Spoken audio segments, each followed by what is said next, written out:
Uncensored truth देखने और सुनने वालों को अस्सलाम वालेकुम। बिला तमहीद आज के मौजू का आगाज़ करते हैं जो कि बहुत अहम है और इसके बारे में बहुत से शकूक व शुबहात पाए जाते हैं।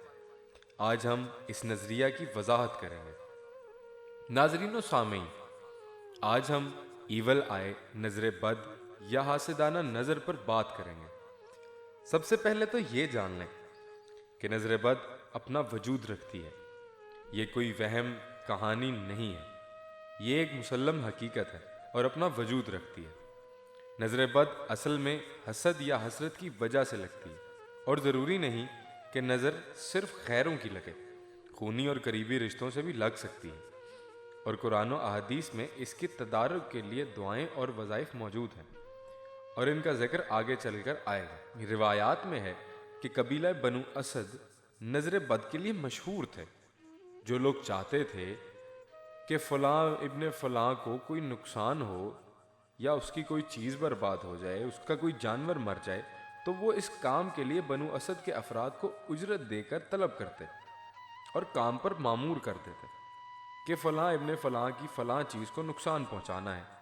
तो वो 3 दिन तक किसी तारीख जगह पर भूखे प्यासे बैठते थे और 3 दिन और भूख और उस 3 दिन की प्यास की शिद्दत में उस मज़कूरा चीज़ को हसरत भरी नज़रों से देखते। और अगर कोई जानवर होता तो पहले कहते, हाय, ये गाय या ऊंट किस कदर खूबसूरत है, ये कितना फरबा है, इसका गोश्त कितना ताकतवर और मज़ेदार है, इसकी टांगें किस कदर फरबा और जानदार हैं। इस तरह की गुफ्तगू उस जानदार की मौत का सबब बन जाती थी। रसूल अकरम सल्लल्लाहु अलैहि वसल्लम फरमाया करते थे कि अगर तकदीर पर कोई चीज़ सबकत ले जा सकती है तो वो नज़र बद है। मनकूल है कि एक बार आप सल्लल्लाहु अलैहि वसल्लम तशरीफ़ फरमा थे कि एक शख्स गुस्ल करके आया, उसके कंधे नज़र आ रहे थे। किसी शख्स ने उसे देखकर कहा, क्या कंधे हैं। ये सुनते ही वो जवान गिरा और वफात पा गया। उस वक्त आप सल्लल्लाहु अलैहि वसल्लम ने फरमाया, कोई शख्स अपने भाई को क्यों कर कत्ल करता है।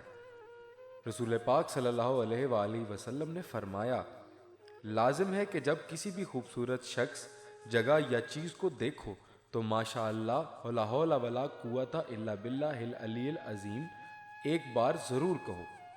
एक और जगह फरमाया कि क़यामत के करीब ऊंट और जवान तेज़ी से कब्रों में जाएंगे तो इसकी वजह नज़र बद होगी। एक मर्तबा एक शख्स हज़रत अली अलैहिस्सलाम के पास गया और पूछा कि नज़र बद क्या है। आप अलैहिस्सलाम ने फरमाया, इंसानी जिस्म से मनफी और मुस्बत शुआएं निकलती हैं। जब कोई शख्स किसी ऐसे फ़र्द को देखता है जिसके पास उससे ज़्यादा दौलत, शोहरत, कुदरत और मंजिलत है, तो वो उसको हसरत भरी नज़रों से देखता है और उसकी इस हासिदाना नज़र से और उसके जिस्म से खारिज होने वाली मनफी शुआएं उस कामयाब इंसान के वजूद पर असर रखती हैं, जिससे वो खुश इंसान बीमार, परेशानी और रिज़्क़ की तंगी का शिकार हो जाता है। अपनी नेमतों को छुपा कर जिएं और हद से ज़्यादा खुशी का इजहार ना करें। अपनी खुशियों को एतदाल और एहतियात से मनाएं, क्योंकि तकदीर को अगर कोई चीज़ बदल सकती है तो वो नज़र बद है। उस शख्स ने हज़रत अली अलैहिस्सलाम से पूछा कि इससे कैसे बचा जा सकता है। तो हज़रत अली अलैहिस्सलाम ने फरमाया, जो शख्स सुबह उठते ही चारों कुल और आयतुल कुर्सी पढ़े और रात को सोने से पहले इसी तरतीब से पढ़े तो नज़र बद से महफूज रहेगा। और कोई शख्स अगर ऐसी जगह जाता है जहाँ दरख्त और फूल और सब्ज़ा ज़्यादा है तो ऐसा शख्स भी नज़र बद से महफूज रहता है। और ऐसा शख्स जो कोई ऐसी मुशक्क़त वाला काम करता हो कि दिन में एक बार बहुत सारा पसीना आता है तो वो भी नज़र बद से महफूज रहेगा। एक और दुआ है जो हज़रत इब्राहीम अलैहिस्सलाम ने हज़रत इस्माईल और हज़रत इसहाक को हमेशा दम की। तर्जुमा, तुम्हारे लिए अल्लाह के मुकम्मल और पूरे कलिमात के वसीले से हर शैतान और नज़र बद से पनाह मांगता हूँ। मनकूल है कि हर फ़र्ज़ नमाज के बाद सूरह फलक और सूरह वन्नास ज़रूर पढ़ें और हासिदीन और नज़र बद से महफूज रहें। آخر میں اللہ پاک ہم سب کا حامی و ناصر ہو اور ہمیں ہر نفس شریر کے شر سے محفوظ رکھے اور ہمیں اپنے رحم و فضل کے سائے میں رکھے، آمین۔